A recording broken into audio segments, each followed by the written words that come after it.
Bien, bonjour à ceux que je n'ai pas salués. On va attendre que tout le monde ait rejoint sa classe. Bon, j'ai reçu un petit message ce matin pour me demander s'il y avait bien le culte qui avait lieu. Donc voilà, vous avez vu les infos suite aux restrictions. Donc pour l'instant, on a toujours le droit de se réunir. Maintenant, voilà, il n'y a que certaines zones qui sont concernées. Voilà, Montpellier Métropole, Lunel, etc. autour.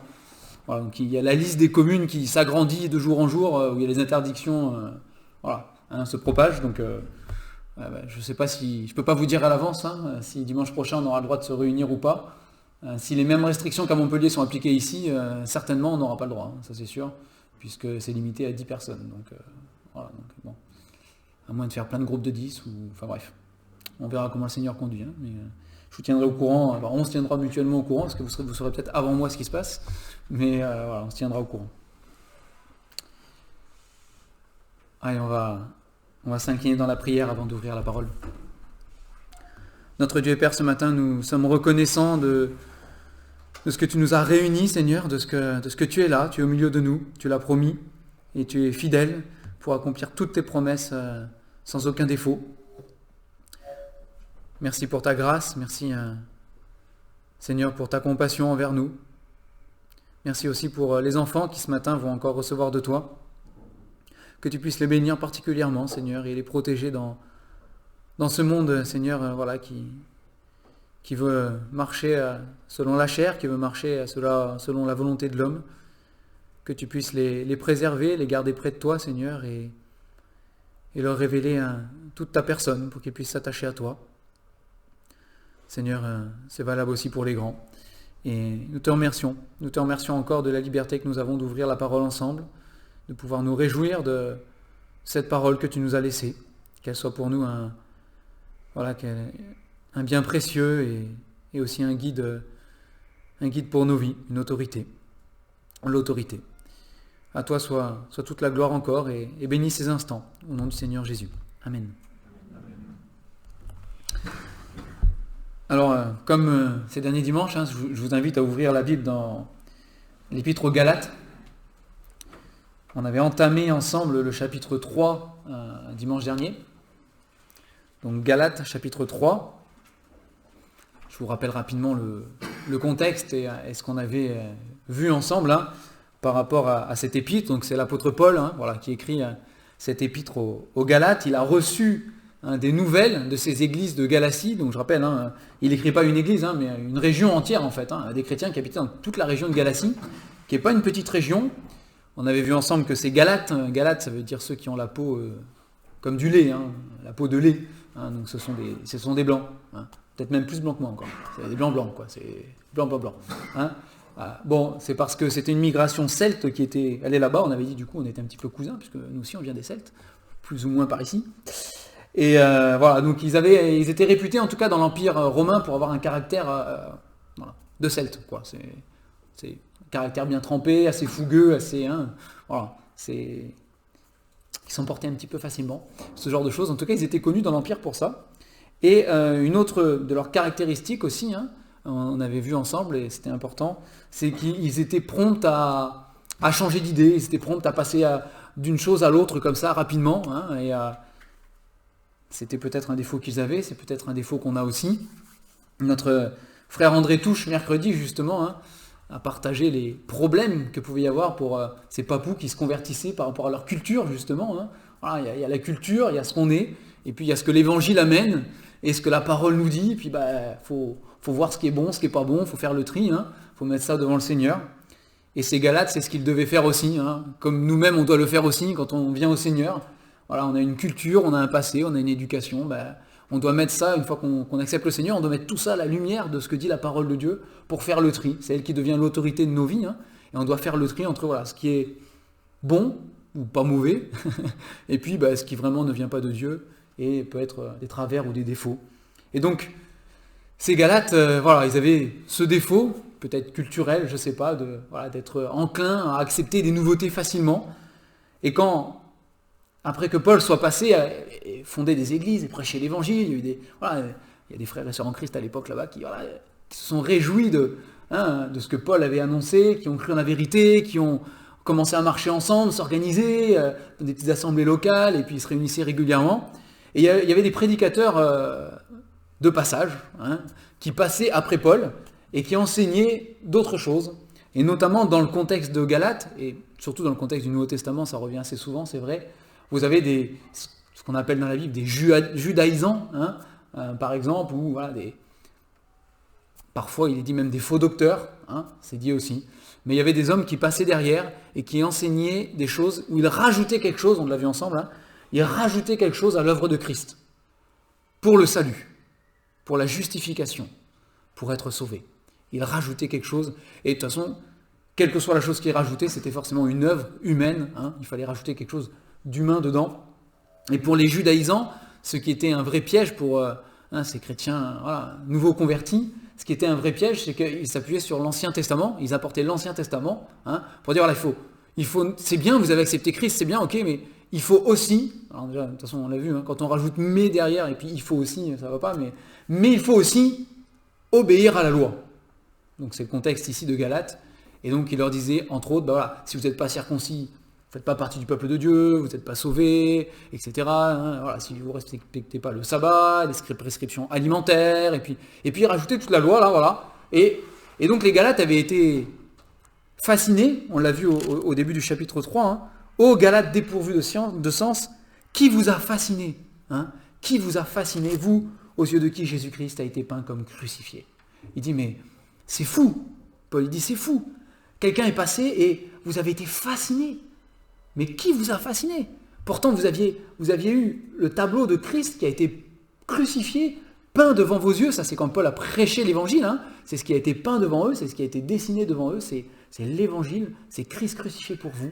Et il dit, vos yeux, au lieu de rester fixés sur Christ crucifié, quelqu'un est arrivé, il a réussi à vous fasciner pour faire détourner vos regards sur autre chose. Alors, dans le contexte des Galates, c'était revenir à la loi.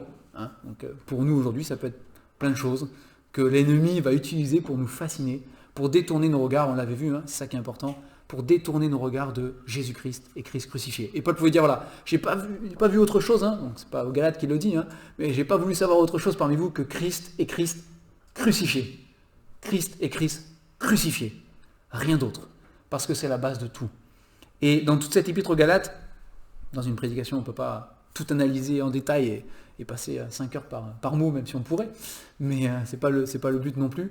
Mais dans cette épître aux Galates, on voit quelque chose de beau, c'est que Paul, il veut les faire revenir à l'évangile, hein, et il leur dit, vous êtes détournés aussi promptement de l'évangile, vous êtes passé à un autre évangile. Alors il le dit, hein, non pas qu'il y ait un autre évangile, voilà, mais manière de parler, mais comment vous avez cru une autre bonne nouvelle alors qu'il n'y en a qu'une? Il n'y en a qu'une qui est belle, il n'y en a qu'une qui est magnifique, il n'y en a qu'une qui est précieuse, il n'y en a qu'une qui sauve. Il n'y en a pas deux, il n'y en a qu'une. C'est Christ crucifié, mort pour vos péchés, ressuscité le 3e jour pour vous donner la vie. Il n'y en a pas d'autre. Et là où Paul, hein, dans toute l'épître aux Galates, là où Paul vraiment, il veut amener ces Galates, et puis nous aussi finalement, hein, par ricochet, hein, là où le Seigneur veut nous amener, c'est n'oublie pas, souviens-toi et remets devant tes yeux la seule pierre précieuse qui existe en fait, hein, c'est Christ. Christ crucifié, mort pour toi, qui a tout accompli. Parce que sur la croix, il a dit, tout est accompli. Il a tout accompli. La seule chose précieuse qui doit rester devant tes yeux, chaque jour de ta vie, chaque instant, dans tous les choix que tu fais, c'est celle-ci. Christ est mort pour toi. Il t'a aimé et il s'est livré lui-même pour toi. Hein, c'est ce qu'il a dit au verset 20 du chapitre 2. Hein, voilà, j'ai été crucifié avec Christ. Si je vis, ce n'est plus moi qui vis, c'est Christ qui vit en moi. Si je vis maintenant dans la chair, je vis dans la foi au Fils de Dieu qui m'a aimé et qui s'est livré lui-même pour moi. Et la clé de tout ça, Paul il le développe, il a commencé à le développer dans tout Galate, mais on l'a vu un petit peu la dernière fois aussi. Hein. La clé de tout ça, Paul il dit, c'est la foi. C'est la foi. C'est pas la prédication de la loi, c'est la prédication de la foi. Donc c'est au verset 5 du chapitre 3, hein, celui qui vous accorde l'esprit et qui opère des miracles parmi vous, le fait-il donc par les œuvres de la loi ou par la prédication de la foi? Et on va relire ensemble à partir du verset 6, du coup, du chapitre 3. Donc dimanche dernier, on s'était arrêté au verset 9, mais on va relire donc à partir du 6. Comme Abraham crut à Dieu et que cela lui fut imputé à justice, reconnaissez donc que ce sont ceux qui ont la foi qui sont fils d'Abraham. Aussi, l'Écriture, prévoyant que Dieu justifierait les païens par la foi, a d'avance annoncé cette bonne nouvelle à Abraham. Toutes les nations seront bénies en toi. Ainsi, ceux qui croient sont bénis avec Abraham le croyant. Car tous ceux qui s'attachent aux œuvres de la loi sont sous la malédiction. Car il est écrit, maudit est quiconque n'observe pas tout ce qui est écrit dans le livre de la loi et ne le met pas en pratique. Et que nul ne soit justifié devant Dieu par la loi, cela est évident, puisqu'il est dit, le juste vivra par la foi.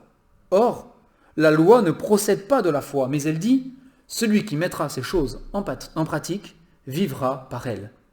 Christ nous a rachetés de la malédiction de la loi, étant devenu malédiction pour nous, car il est écrit, maudit est quiconque est pendu au bois, afin que la bénédiction d'Abraham ait pour les païens son accomplissement en Jésus-Christ, et que nous recevions par la foi l'Esprit qui avait été promis. Frères, je parle à la manière des hommes, un testament en bonne forme, bien que fait par un homme, n'est annulé par personne, et personne n'y ajoute. Or, les promesses ont été faites à Abraham et à sa descendance. Il n'est pas dit « et aux descendances » comme s'il s'agissait de plusieurs, mais comme il s'agit d'une seule, et à ta descendance, c'est-à-dire à Christ.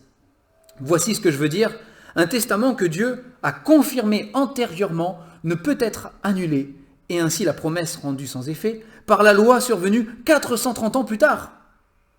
Car si l'héritage venait de la loi, il ne viendrait plus de la promesse. Or, c'est par la promesse que Dieu a fait à Abraham ce don de sa grâce. On va s'arrêter là parce qu'on ne peut pas tout voir en une fois. Même si tout est imbriqué, c'est une épître, nous, ça a été découpé par chapitre, mais il n'y en a pas. Paul, il a tout écrit d'une traite et il n'y a qu'une seule pensée. Et c'était inspiré par Dieu avec la pensée de Dieu derrière. Donc Paul, voilà, pour ces Galates, le problème c'est cette loi à laquelle ils sont revenus, ils ont rajouté par rapport à l'évangile qui avait été donné. Et en fait, Paul est en train de leur faire comprendre, en acceptant de revenir à la loi, en étant séduit, en ayant été fasciné, en ayant suivi ceux qui sont venus après, mais cette doctrine de la loi, en ayant suivi ça, en fait, de béni, vous vous placez maudit. C'est ce qu'il leur dit ici en fait. Il a dit, vous êtes en train de quitter la bénédiction pour vous placer sous la malédiction. Il leur dit, la bénédiction, vous voulez être béni de Dieu. Il dit, la bénédiction, elle se trouve en un seul endroit. Et c'est ce qu'il dit ici, la bénédiction, c'est à travers Abraham. Il n'y en a pas d'autre, elle est à travers Abraham. Et il dit, la bénédiction qui a été promise à Abraham, et il dit l'Écriture prévoyant, c'est verset 8, prévoyant que Dieu justifierait les païens par la foi, a d'avance annoncé cette bonne nouvelle à Abraham, toutes les nations seront bénies en toi. Toutes les nations seront bénies en toi. Et il ne s'agit pas ici d'une bénédiction, je ne sais pas, matérielle, comme parfois on veut l'entendre, ou on aimerait l'entendre, ou je ne sais pas, chacun voilà, son matérialisme ou pas. Mais c'est pas ça. Mais la bénédiction, c'est les questions ici, il le dit juste avant. Il dit, Dieu prévoyant, l'Écriture prévoyant que Dieu justifierait les païens. C'est la justification, c'est le fait d'être déclaré devant Dieu juste, c'est-à-dire non coupable. C'est ça l'idée, non coupable. C'est pas condamné, gracié, justifié, déclaré sans péché devant Dieu. Et ça, c'est la seule vraie bénédiction. Après, il y en a d'autres qui en découlent. Mais ici, ce dont il est question là, c'est cette bénédiction-là. Et toutes les nations de la terre seront bénies en Abraham, c'est ce qu'il est dit ici. Ils recevront, de la même manière qu'Abraham l'a reçu, le juste vivra par la foi, ils recevront le pardon de leurs péchés et le fait d'être déclarés justes devant Dieu. Et ça, c'est la bénédiction. Et Paul, ce qu'il dit à ces Galates ici, c'est cette bénédiction en Christ, vous l'avez reçue. Parce qu'il écrit à ses frères et sœurs en Galatie, là, qui ont peut-être dévié, mais c'est ses frères et sœurs là dont il est question. Il dit, vous l'avez reçue, cette bénédiction. Et en fait, après avoir reçu ça, vous êtes allé voir celui qui donne la malédiction, celle qui donne la malédiction, c'est la loi. Et c'est ce qu'il dit ici. Il dit, maudit est quiconque, verset 10, tous ceux qui s'attachent aux œuvres de la loi sont sous la malédiction. Car il est écrit, maudit est quiconque n'observe pas tout ce qui est écrit dans le livre de la loi et ne le met pas en pratique. Jacques il nous dit, si tu as transgressé un seul des commandements, tu les as tous transgressés. Et c'est ça l'idée ici, il dit, mais vous voulez revenir dans des œuvres humaines, il faut faire ceci, il faut faire cela, pour mériter quelque chose, on avait vu ça déjà le dernier dimanche, mais cette idée d'œuvre de la loi, elle satisfait notre chair, notre volonté humaine. On aime ça, parce que quelque part, ça veut dire que parce que j'ai bien fait, je reçois quelque chose. Alors, il y a des contextes humains où c'est vrai, tout travail mérite salaire. Et on est heureux de recevoir notre salaire quand on a bien travaillé, parce que voilà, on travaille, il y a un accomplissement de quelque chose, un aboutissement. Mais dans le domaine spirituel, il dit c'est par grâce que vous recevez les choses. C'est pas par mérite, c'est par grâce, et c'est uniquement par grâce. Mais notre nature humaine, elle aime se satisfaire de pouvoir tirer mérite de quelque chose. Et il dit mais non. Et il dit le problème avec la loi, c'est que si vous voulez vraiment revenir à la loi, il faut l'observer entièrement. C'est pas une sélection de la loi non plus. La loi, quand elle a été donnée en un morceau complet. C'est pas c'est pas morcelé, c'est pas on prend ce qu'on veut, c'est tout qui est donné. Si vous voulez observer la loi, il dit il faut observer toute la loi. Mais il dit l'écriture, elle est formelle. C'est maudit et quiconque n'observe pas toute la loi. Or, nous le savons, par expérience de nous-mêmes, par expérience des autres parfois aussi, et parce que la parole nous le révèle, nul n'est parfait. Nous sommes tous pécheurs. Tous ont péché, sont privés de la gloire de Dieu. Personne n'est capable d'accomplir toute la loi, à part Christ qui l'a fait pour nous, mais personne n'est capable d'accomplir toute la loi. Et donc cette loi, il le développe après, mais cette loi, elle n'est pas là pour nous sauver. Non pas qu'elle soit pas parfaite, la loi elle est parfaite. Encore une fois, je le répète tous les dimanches, mais relisez Romains 6, 7, 8, vous le verrez. Elle est parfaite cette loi. Mais moi je ne le suis pas. Moi je ne le suis pas. Donc si je veux retomber dans les œuvres et dans ces choses où je dois mériter quelque chose, je vais me rendre compte d'une chose. Je mérite d'être condamné. Parce que je suis coupable. Parce que je suis incapable de le faire. Nous sommes tous incapables de le faire. Nous sommes tous pécheurs et incapables d'accomplir cette loi.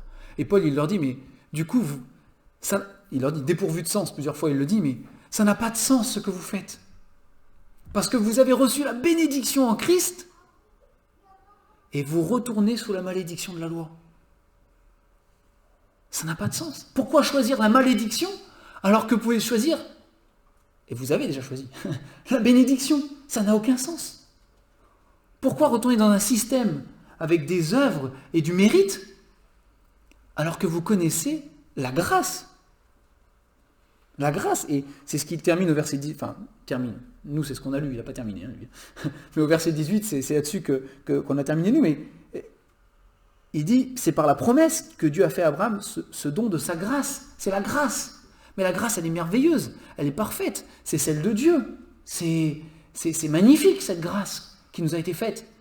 Comment moi, avec ce que je suis, avec mon péché, je peux être pardonné sans rien faire d'humain, sans rien faire d'humain, sans aucun mérite. Tel que je suis, je peux venir devant le Seigneur Jésus et dire, Seigneur, pardon pour mon péché, pardonne ce que je suis, pardonne-moi, sauve-moi. Et parce qu'il a été maudit pour nous, c'est ce qu'il dit ici, parce qu'il est devenu malédiction pour nous, parce qu'il a été crucifié à ma place, j'obtiens ce pardon de mes péchés. Mais cette grâce, elle est merveilleuse. Et c'est une grâce, donc on ne la mérite pas. Encore une fois, Romains 6, 7, 8, en parallèle. Mais c'est ce qu'il veut leur faire comprendre ici, c'est ça n'a pas de sens. Ça n'a pas de sens. Ça n'a pas de sens. D'être dans la bénédiction et de choisir la malédiction. Ça n'a pas de sens.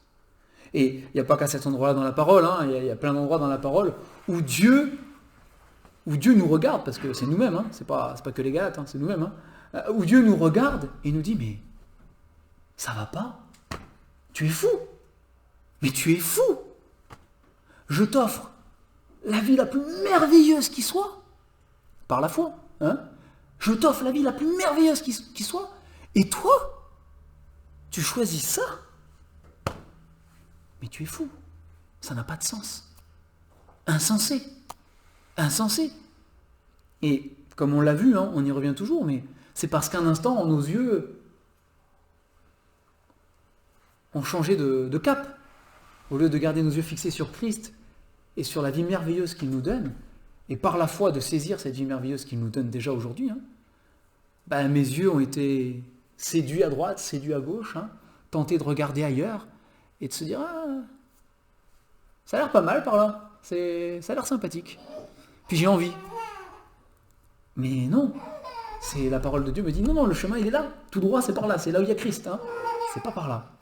C'est pas par là. » Et des choses merveilleuses en apparence, hein, qui vont fasciner nos yeux, de la même manière que les Galates ont eu quelque chose qui les a fascinés, et hop, ils ont changé. L'ennemi va se plaire, hein, l'ennemi de nos âmes, il va se plaire. Lui, il va se faire un régal de nous proposer tout un tas de choses, hein, qui vont peut-être briller, hein, parce qu'il se déguise en ange de lumière, la parole le dit, qui vont peut-être briller autour de nous pour qu'on puisse choisir ça, en se disant « Ah, ça a l'air bien ça, ça a l'air bien, un ange de lumière même, c'est sympa. Hein. C'est même sympa. » Non, gardons nos yeux vraiment fixés sur Christ et surtout comprenons, je l'ai dit dimanche dernier, mais de toute façon, dans tout Galate, on va le revoir, hein, comprenons que c'est notre foi. Et notre foi, c'est la confiance. Je fais confiance que ce que Dieu me donne, ce que Dieu me demande, c'est le meilleur. Et ça le sera toujours. Même si, humainement parlant, ça a l'air pourri, à mes yeux humains et très humains, ça reste toujours le meilleur. À la fin, ça restera toujours le meilleur. Toujours. Et ici, il le dit, voilà, c'est par la foi, la bénédiction, elle est par la foi. Et alors, il parle d'Abraham, parce qu'aussi, dans ce contexte de loi, etc., hein, ces judaïsants qui venaient, de la même manière que les pharisiens, quelques années avant, avec le Seigneur Jésus le disaient, nous avons pour père Abraham, hein, c'est l'exemple, voilà, père des croyants, nous avons pour père Abraham, et Paul, il leur dit ici, oui, mais vous aussi, en fait, en Jésus, vous avez pour père Abraham, vous n'avez pas besoin de la loi. Et même, il y a 430 ans qu'il sépare les deux, il le dit ici. Hein. La promesse qui a été faite à Abraham, c'était 430 ans avant même que la loi vienne. Ça n'a pas de rapport entre les deux. La bénédiction, elle vient par la foi. Par la foi. Elle est pour une descendance, et cette descendance, c'est Christ. Hein. La bénédiction, c'est Christ, elle est pour Christ. C'est lui, hein, qui est béni.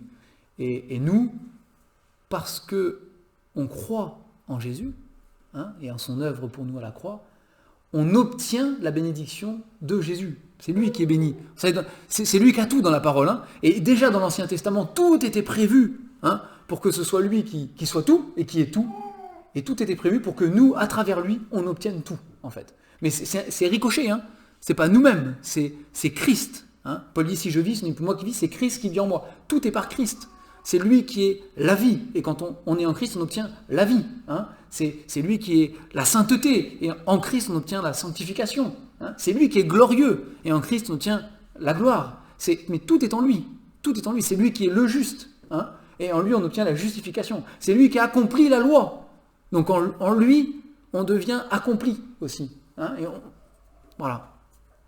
Tout est en Christ. Tout est en Christ. Et c'est lui la descendance, c'est lui qui est le béni. Hein. C'est lui qui est l'élu, c'est lui qui est tous les mots que vous voulez. Et l'Ancien Testament prépare tout ça de manière merveilleuse, hein, puisque c'est Dieu qui l'a fait, de manière parfaite, pour qu'après on comprenne, et c'est le but de la loi, on y viendra dans la suite de Galates, mais c'est le but de la loi, c'est nous faire comprendre en fait que tout est en Christ, et que rien n'est en nous.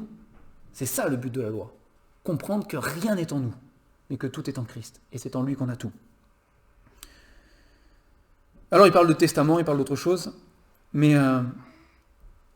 quand vous lisez le Nouveau Testament, vous avez cette bonne nouvelle, hein, qui est la bonne nouvelle par excellence de Christ, mort pour nous sur la croix, pour nous sauver, hein, et ressuscité. Il ne faut pas oublier la résurrection. Il y a un Christ crucifié, mais il est plus crucifié. Il est descendu de la croix, et il est mis au tombeau, et il n'est plus dans le tombeau non plus, parce que le tombeau est vide, il est ressuscité, hein, c'est le triomphe, c'est la victoire, hein, sur la mort, c'est la vie qui est donnée. Et en sondant l'Écriture, on essaye, hein, et Dieu nous a donné des pistes, sinon on n'aurait pas l'Écriture, mais il nous a donné des pistes pour essayer de comprendre ce que le Seigneur Jésus a fait pour nous, en fait, sur cette croix. Hein. Parce que c'est extraordinaire ce qui s'est passé.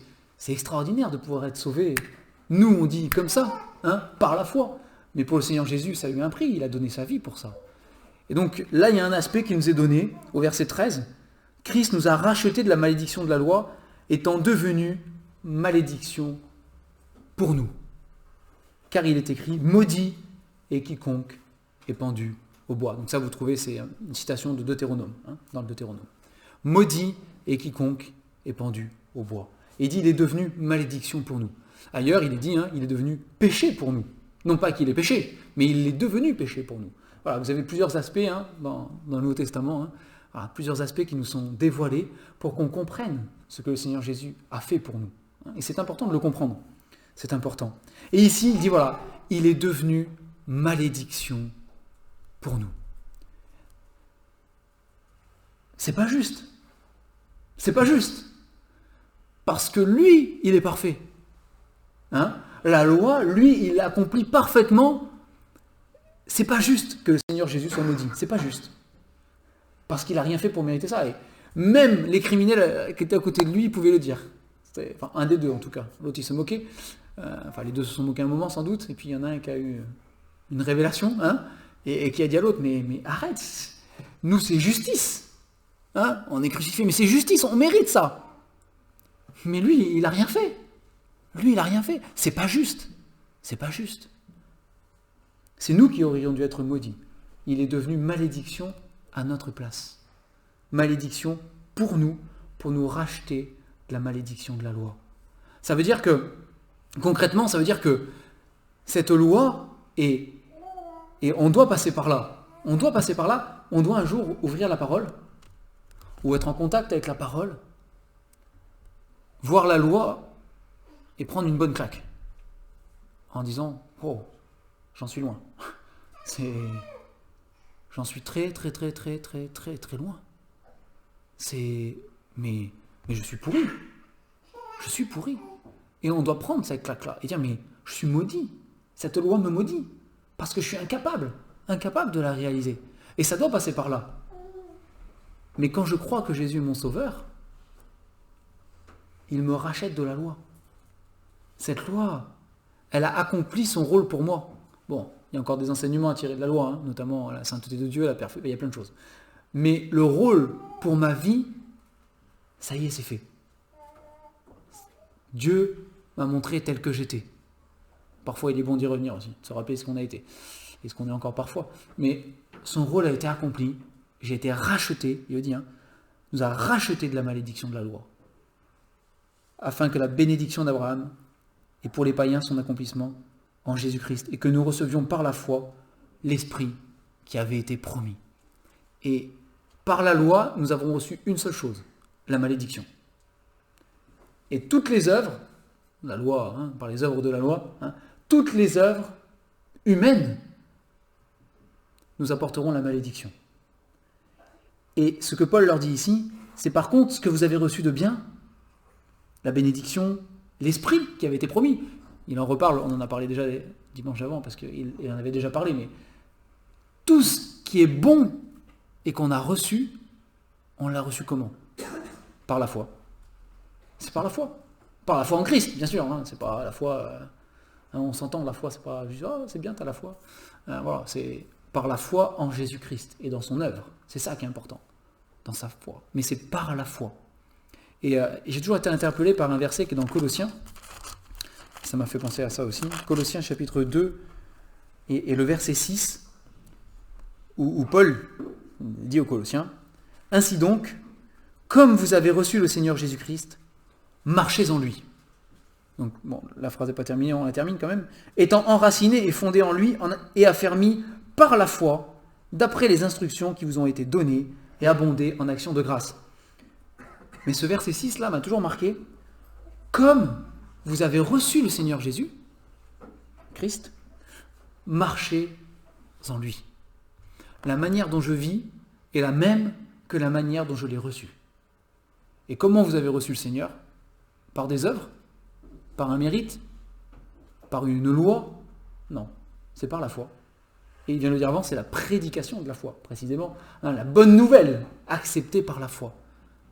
Et c'est quelque chose que la Bible nous répète sans cesse aussi, et il le dit aussi là d'une autre manière, le juste vivra par la foi, ce serait trop long de tout développer, mais le juste vivra par la foi, c'est par la foi. Par la foi, par la foi, par la foi, par la foi, par la confiance en Dieu.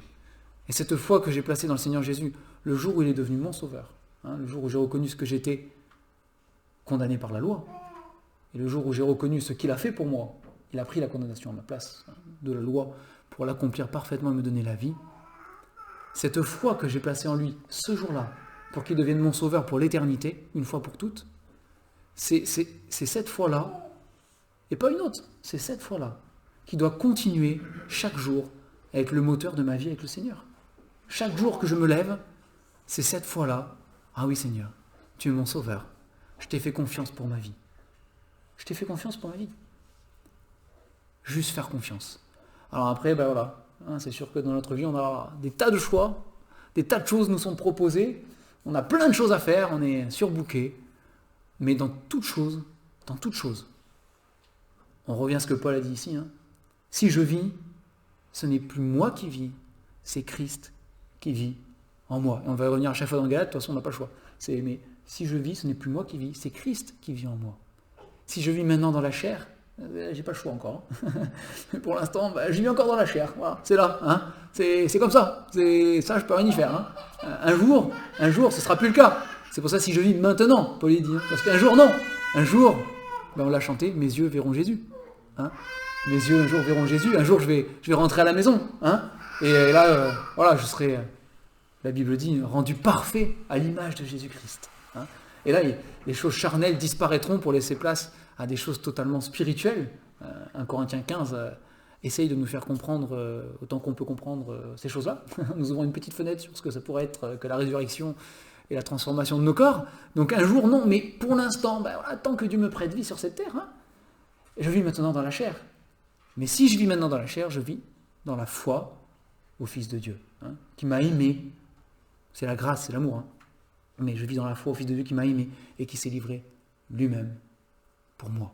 Et que le Seigneur, voilà, ce matin encore, nous encourage, chacun dans notre vie, à vivre de la même manière qu'on l'a reçu, juste par la foi. Et vous savez, c'est... Parfois, on entend dire, c'est compliqué. Bon, je ne dis pas qu'il n'y a pas des difficultés parfois, c'est pas ce que je dis. Mais le Seigneur, il a dit, si vous ne devenez pas comme un petit enfant, ça ne marchera pas. Au royaume des cieux est pour ceux qui leur ressemblent. C'est simplement faire confiance. Simplement. De la même manière que le jour où j'ai fléchi le genou devant Dieu, j'ai simplement fait confiance qu'il était celui et le seul qui pouvait me sauver. Il n'y en a pas d'autre. Seigneur, je te fais confiance. Et de la même manière, je fais confiance que pour chaque jour de ma vie, Seigneur, tu es le seul. Tu es le seul qui peut intervenir, tu es le seul qui peut agir, tu es le seul qui peut délivrer, tu es le seul qui peut protéger, qui peut garder, qui peut éclairer, qui peut donner du discernement, qui peut me montrer là où je dois aller, là où je ne dois pas aller, quand je dois parler, quand je dois me taire, quand je dois rire, quand je dois pleurer, quand il y a un temps pour tout, dit la parole.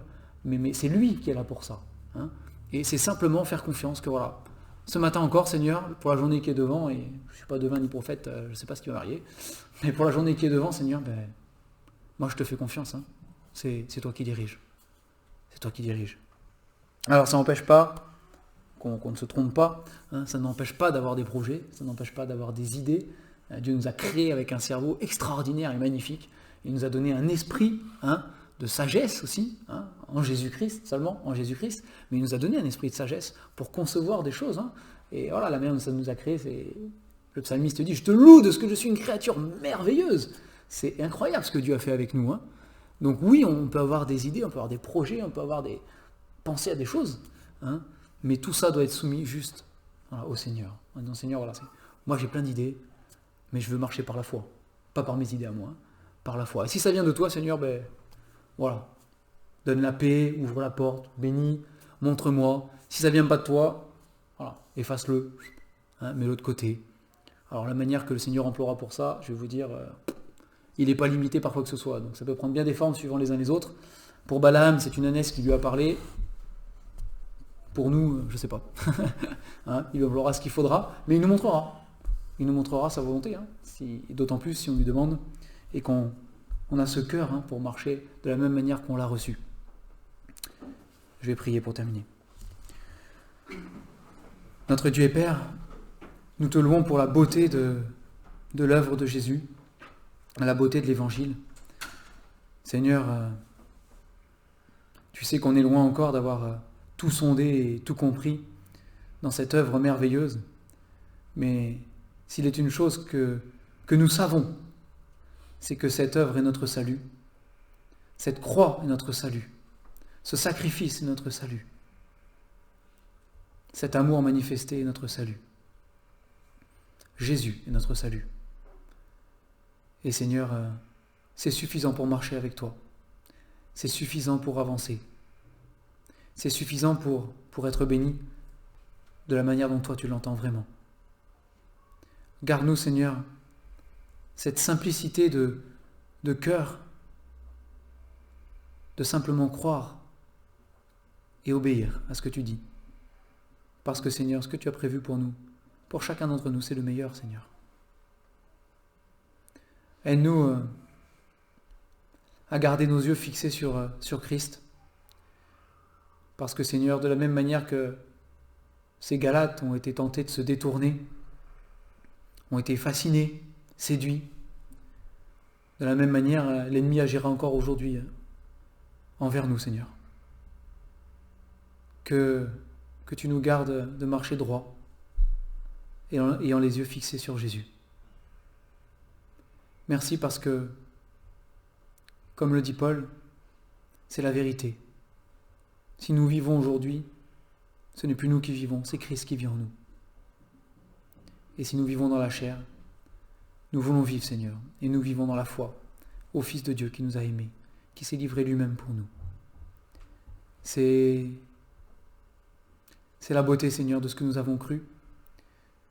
C'est notre espérance. C'est notre assurance. C'est aussi notre sécurité. Christ qui vit en nous. Sois béni encore ce matin, notre Dieu, pour ta parole. Garde-nous vraiment près de toi. Et Seigneur, apprends-nous, parce que nous sommes comme des enfants. Apprends-nous à te faire confiance dans chaque domaine de nos vies. Et nous te remercions parce que, comme partout ailleurs, là aussi tu es fidèle pour accomplir tes promesses et pour répondre à nos prières. Au nom du Seigneur Jésus. Amen. Amen.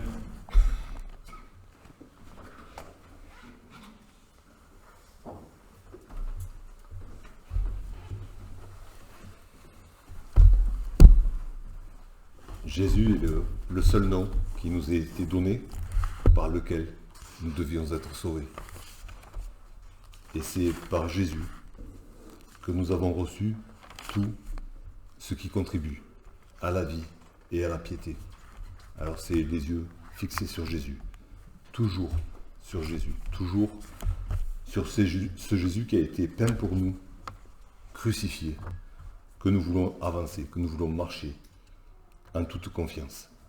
Et je propose de terminer en chantant ce cantique qui nous dit une partie de tout ce que Jésus est pour nous.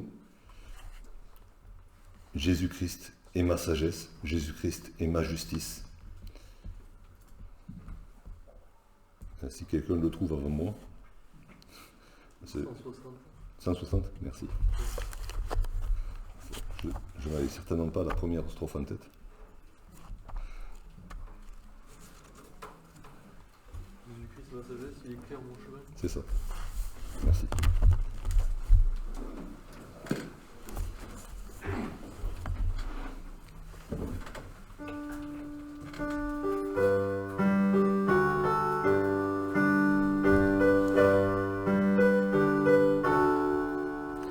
Jésus-Christ est ma sagesse, il éclaire mon chemin, et je marche en ma faiblesse, conduit par sa surmain.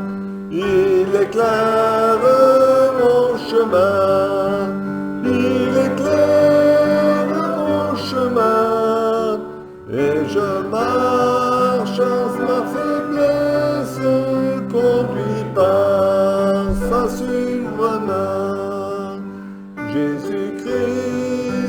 ma justice, son sang a coulé pour moi.